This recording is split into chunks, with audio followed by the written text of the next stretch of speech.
Ancora un buongiorno a tutti voi, bentrovati in diretta a questo appuntamento con A Voi la Linea. Ci colleghiamo subito in diretta con Isabella Gregorato, che si trova per noi al Museo Etnografico di Udine, dove è stata presentata una mostra. Per sapere meglio appunto di cosa si tratta andiamo direttamente da lei. Isabella, buongiorno a te. Buongiorno Francesca, un saluto anche ai nostri amici telespettatori. Mi trovo al Museo Etnografico, dove è appena stata ufficialmente inaugurata la rassegna alla meteorologia da Girolamo Venerio ad Ardito Desio. Con noi il sindaco di Udine Pietro Fontanini e la direttrice, la nuova direttrice del Museo Friulano appunto di Storia Naturale, Paola Visentini.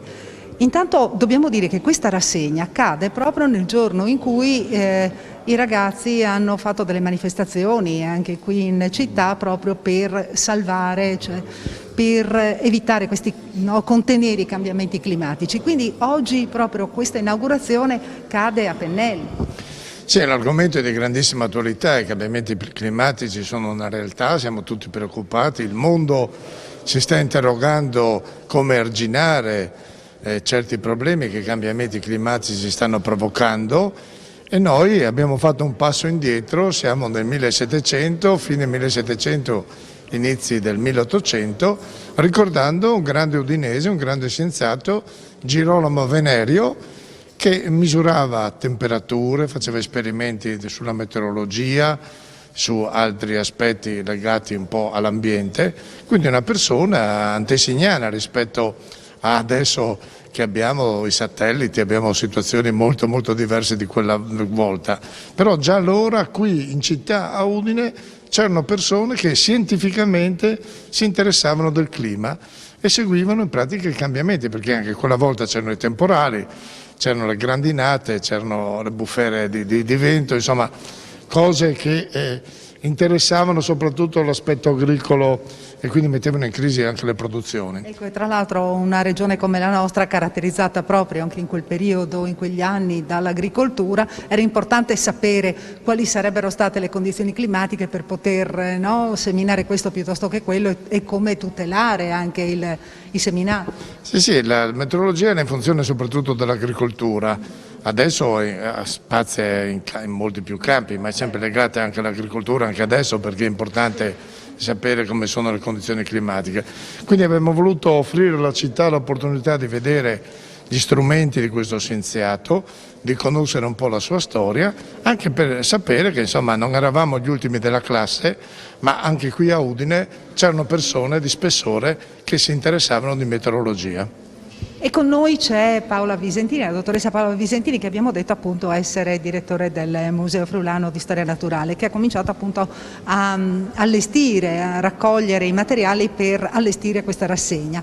E dobbiamo dire che qui ci troviamo in una parte molto interessante, perché queste strumentazioni, tra l'altro non si conosce, magari la mettiamo a favore di telecamera, tra l'altro di queste strumentazioni non si sa ancora come venissero utilizzate, si sa però che servivano per prevedere la grandine. Sì, in alcuni casi servivano per prevedere la grandine. La collezione di Girolamo Venerio, quella degli strumenti, è veramente una grandissima collezione fatta di oltre 100 pezzi.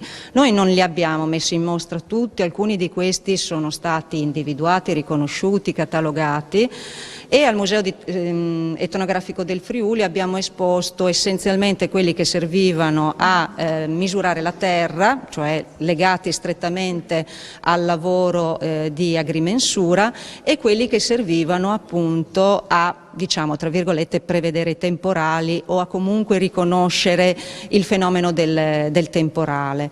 Mentre al Museo di Storia Naturale, al Museo Friulano di Storia Naturale, abbiamo scelto di fare un focus sulla meteorologia e lì abbiamo esposto la maggior parte degli strumenti scientifici che servivano proprio per rilevare pressione, temperatura, umidità, anche velocità del vento.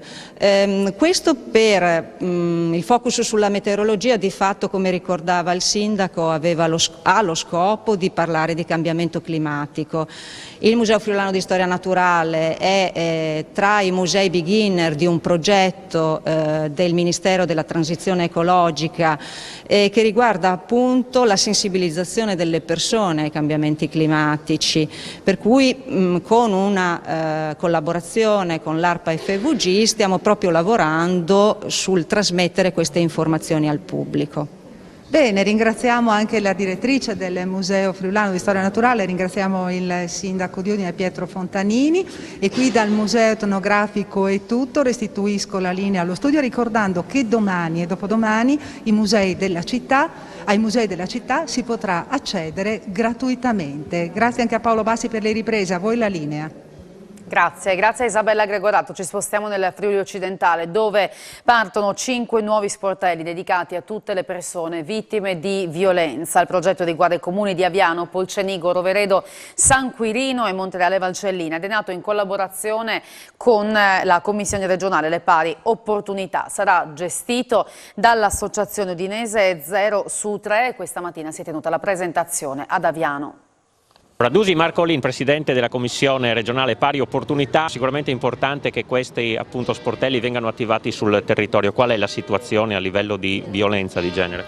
Diciamo una situazione abbastanza aggravata di questi tempi. Più di un anno fa ho proposto questa idea ai 5 sindaci e oggi annunciamo questo avvio di questo progetto che veramente mi ha resa orgogliosa del mio territorio e soprattutto perché andiamo a rendere un servizio importantissimo alle donne alle quali chiediamo di assolutamente far emergere quelle situazioni di disagio che possono verificarsi in ogni famiglia, ovunque, e quindi chiediamo il supporto di tutta la popolazione. Questo è uno dei modi che abbiamo così pensato di poter essere come vicinanza proprio alle persone e alle donne. Rosi Tofano, presidente dell'associazione 0 su 3 che gestirà questi sportelli. Ecco, come avverrà la gestione? La gestione e gli sportelli quindi per le donne verranno gestiti nei comuni di Aviano, di Polcenigo, di San Quirino, di Roveredo in Piano e di Montereale Valcellina. Ci saranno le operatrici adeguate naturalmente e professionalmente competenti che accoglieranno le donne che avranno fatto richiesta e forniranno tutto il supporto psicologico necessario. Poi, se richiesto, verrà fornito anche un supporto di tipo giuridico con i primi rudimenti per spiegare alla donna come può muoversi nel caso in cui voglia uscire dalla spirale della violenza e quindi voglia affrancarsi per riniziare un nuovo percorso. Qual è il sentore che c'è sul territorio? Le denunce cominciano ad arrivare, c'è più consapevolezza? Certo, c'è più consapevolezza perché le donne non sono più disponibili a tollerare e si chiedono perché debbono essere trattate in un determinato modo quando invece possono avere più rispetto dal proprio partner oppure nel proprio ambito familiare.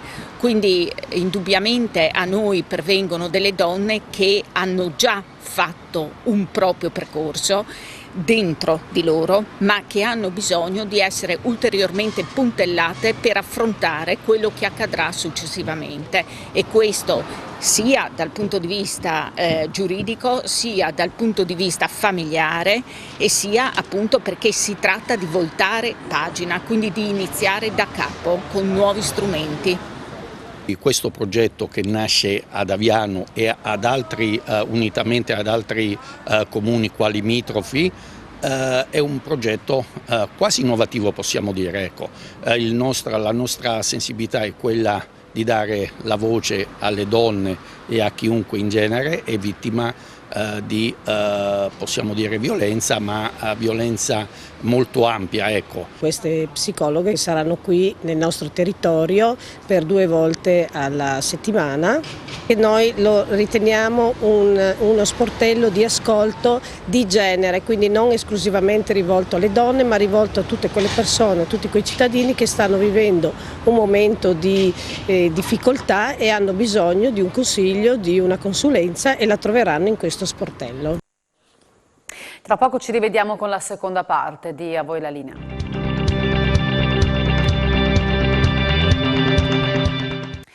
Parliamo di mondo del lavoro e di Green Pass perché c'è preoccupazione da parte dei sindacati in vista dell'obbligatorietà della certificazione verde appunto per i lavoratori. Torno da Isabella Gregorato perché ha parlato di questo argomento con Luigi Oddo, segretario della UIL di Udine. Un saluto ai nostri amici telespettatori, mi trovo con il segretario della UIL di Udine, Luigi Oddo. Anche la UIL insieme agli altri sindacati, CGIL e CISL, ha espresso preoccupazioni per la situazione che si verrà a creare in futuro per quanto riguarda l'obbligatorietà del Green Pass per accedere al posto di lavoro. Intanto con Luigi Oddo vediamo qual è la situazione nelle aziende perlomeno della provincia di Udine, della zona di Udine, dell'ex provincia di Udine.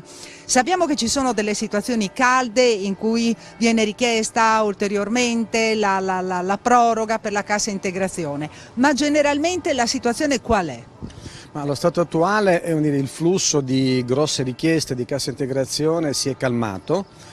Non abbiamo settori particolari, però ci sono comunque alcune aziende che stanno facendo cassa integrazione, addirittura qualcuno lamenta la mancanza di materie prime da reperire sul mercato. Diciamo, il flusso è al momento regolare, normale, però insomma siamo in fase di valutazione per capire se ci sarà una ripresa vera e propria anche con queste nuove normative che faranno arrivare flussi economici ingenti nel nostro Paese e vedere la capacità che avrà le nostre aziende di acquisire effetti di mercato e quindi evitare la cassa integrazione. Ecco, perché uno dei problemi maggiormente diffusi nelle aziende adesso è la carenza anche di materia prima per portare a termine le commesse, almeno è quanto accade nelle aziende in cui è stata richiesta la cassa integrazione.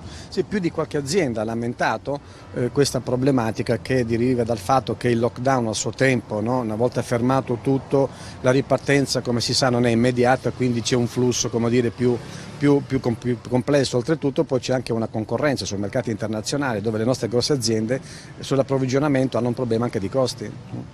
C'è anche un incremento, un aumento dei costi in materia. C'è la concorrenza internazionale che fa lievitare i costi, quindi si creano delle problematiche. Noi ci auguriamo di uscire da questo inghippo quanto prima, no? Perché una ripresa economica ordinata e pulita, come sta anche dicendo il governo insieme ai sindacati e Confindustria, è più che mai necessaria, perché abbiamo una confusione che francamente ci crea problemi seri nella gestione quotidiana della forza lavoro e anche della produzione delle aziende.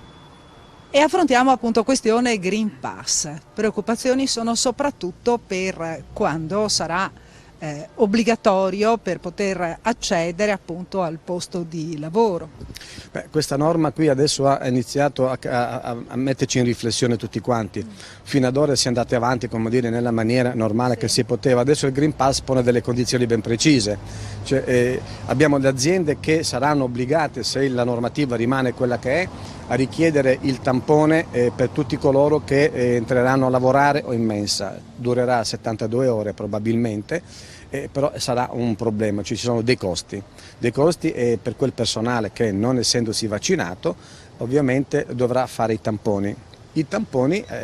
Ma voi al momento avete ricevuto delle segnalazioni da parte di lavoratori che hanno già dichiarato che non intenderanno comunque vaccinarsi? Avete già un po' il polso della situazione? Perché una parte mi pare che stia procedendo con le prenotazioni. Diciamo, da quando si è parlato di Green Pass c'è stato un afflusso di persone che si sono prenotate per fare il vaccino, altri no. Le manifestazioni e le voci che abbiamo, che stiamo comunque verificando ed appurando e lo capiremo meglio più avanti, sono di persone che non intendono vaccinarsi, quindi noi dobbiamo comunque porre delle tutele, ovvero capire il tampone che verrà fatto ogni 72 ore, chi lo pagherà, perché sarà un costo anche il fatto che se l'azienda dovrà sospendere questi lavoratori non avranno la retribuzione, non ci sarà licenziamento e così via, sarà oggetto di trattativa. Ieri sera a Maniago Alex Britti ha inaugurato l'edizione 2021 di Vocalia. Nella prossima intervista ci racconta del percorso che lo ha portato ad abbandonare il pop per dedicarsi a sonorità blues e jazz al Teatro Verdi. Intanto questa sera tocca ad Irene Grandi e a Matt Bianco domani. Piove sui ponti e sulle scale, su petali e parole, sul cuore mio che batte. Piove sui poveri soldati, sui campi abbandonati e sulla mia città. Ha preso il via con l'energia e il virtuosismo blues di Alex Britti la 14ª edizione di Vocalia, il festival internazionale di musica promosso dal comune di Maniago. In un teatro Verdi al completo, naturalmente con i limiti delle restrizioni Covid, il chitarrista e cantante romano ha presentato il suo progetto speciale, una scaletta di brani meno noti e una selezione di quelli di maggior successo che hanno segnato la sua carriera. Britti ha portato sul palcoscenico di Maniago la sua band di musicisti di spessore internazionale, ai quali si è aggiunto il trombettista jazz Flavio Boltro, spesso coinvolto in duetti di pregevole spessore jazzistico. Dal forte impatto sonoro di Gelido a Le cose che ci uniscono, alle più intime e liriche Piove e Lo zingaro felice, la serata ha trascinato il teatro in un crescendo di ricordi ed emozioni.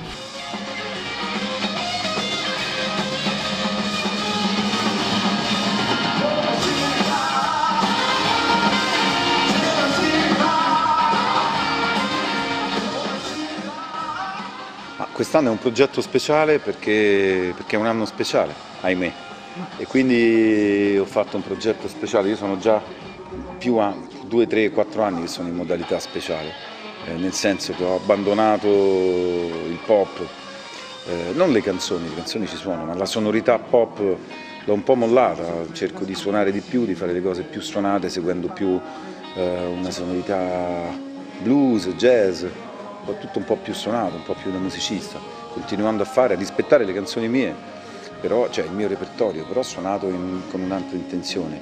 Sono più simili a quando sono nate le canzoni, piuttosto che a come sono state prodotte per poi fargli fare un determinato percorso, giustissimo, perché sennò non andavi in radio e probabilmente non sarei qui a fare questa intervista in questo momento. Però adesso, al giorno d'oggi, avevo voglia di fare qualcosa di diverso. Quindi ho fatto una specie di quintetto jazz e dintorni per suonare il mio repertorio e anche il mio nuovo repertorio, dove ci sono un po' di strumentali, un po' di musica suonata che non c'è ancora su nessun disco, e quindi è un progetto più che speciale.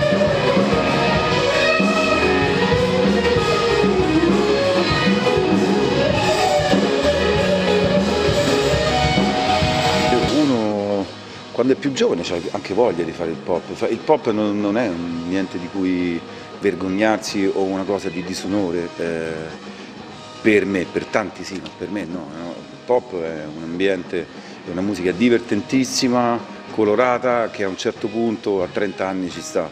Scrivere i tormentoni e fare pop perché lo trovo molto divertente. Poi sono passati più di 20 anni, uno con la maturità magari si sente di lasciare spazio per quelle cose magari ai più giovani, ai più euforici, a quelli che hanno più voglia di essere colorati, brillanti e divertirsi, e cedere il passo invece a qualcosa di più profondo. Quindi non è che lo volevo fare fin dall'inizio, perché per fortuna non sono nato cinquantenne, ma ci sono diventato anno per anno, quindi adesso ho voglia di fare questo, prima avevo voglia di fare altro.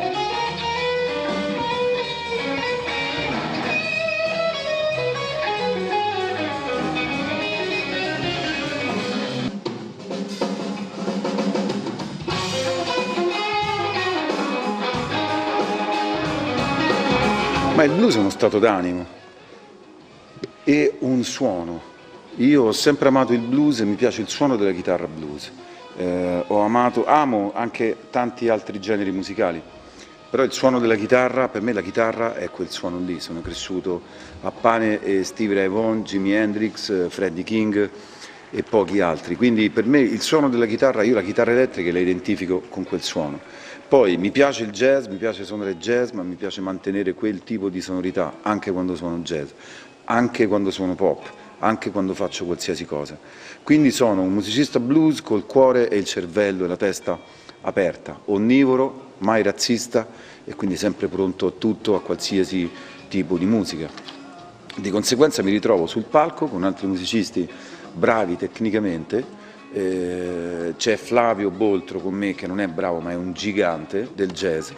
Io vengo dal blues, lui dal jazz, però siamo pienamente compatibili, anzi ci divertiamo e ci stimoliamo tantissimo insieme. Abbiamo basso, batterie e tastiere che sono anche loro bravissimi, tecnici, ci stimoliamo l'uno con l'altro e non ci stiamo a formalizzare. Quando siamo sul palco non pensiamo a che etichetta abbiamo addosso, non abbiamo un codice a barre, siamo musicisti e quindi ci piace essere liberi e spaziare attraverso il mio repertorio, spaziare dal blues al jazz, ci sono anche delle mazzate rock ogni tanto, ci piace la musica, quella bella, quella suonata bene.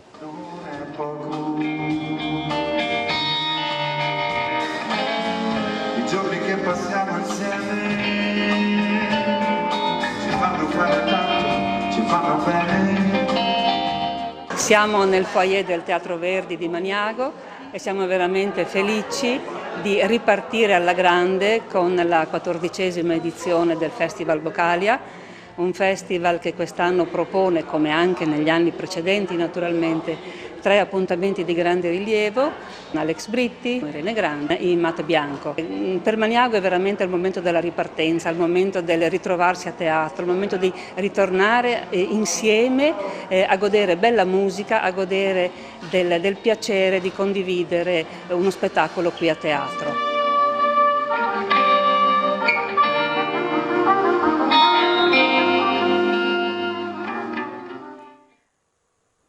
E noi ci fermiamo qui, grazie per aver seguito. A voi la linea, buon pomeriggio.